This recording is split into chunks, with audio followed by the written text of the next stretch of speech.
دن کا آغاز خدا کے کلام کے ساتھ۔ لوکا کی انجیل اس کا پہلا باب اور اس کی 67 آیت سے۔ اور اس کا باپ زکریا روح القدس سے بھر گیا اور نبوت کی راہ سے کہنے لگا کہ خداوند اسرائیل کے خدا کی حمد ہو، کیونکہ اس نے اپنی امت پر توجہ کر کے اسے چھٹکارا دیا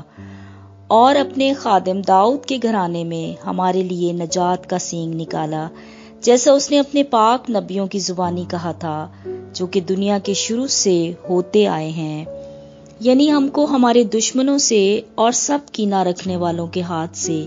نجات بخشی، تاکہ ہمارے باپ دادا پر رحم کرے اور اپنے پاک عہد کو یاد فرمائے، یعنی اس قسم کو جو اس نے ہمارے باپ ابراہیم سے کھائی تھی، کہ وہ ہمیں یہ عنایت کرے گا کہ اپنے دشمنوں کے ہاتھ سے چھوٹ کر اس کے حضور پاکیزگی اور راست بازی سے عمر بھر بے خوف اس کی عبادت کریں۔ اور اے لڑکے، تو خدا تعالیٰ کا نبی کہلائے گا، کیونکہ تو خداوند کی راہیں تیار کرنے کو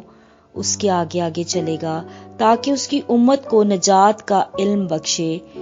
جو ان کو گناہوں کی معافی سے حاصل ہو۔ یہ ہمارے خدا کی عین رحمت سے ہوگا،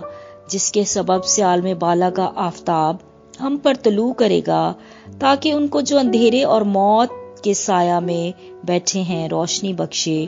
اور ہمارے قدموں کو سلامتی کی راہ پر ڈالے۔ اور وہ لڑکا بڑھتا اور روح میں قوت پاتا گیا اور اسرائیل پر ظاہر ہونے کے دن تک جنگلوں میں رہا۔ آمین۔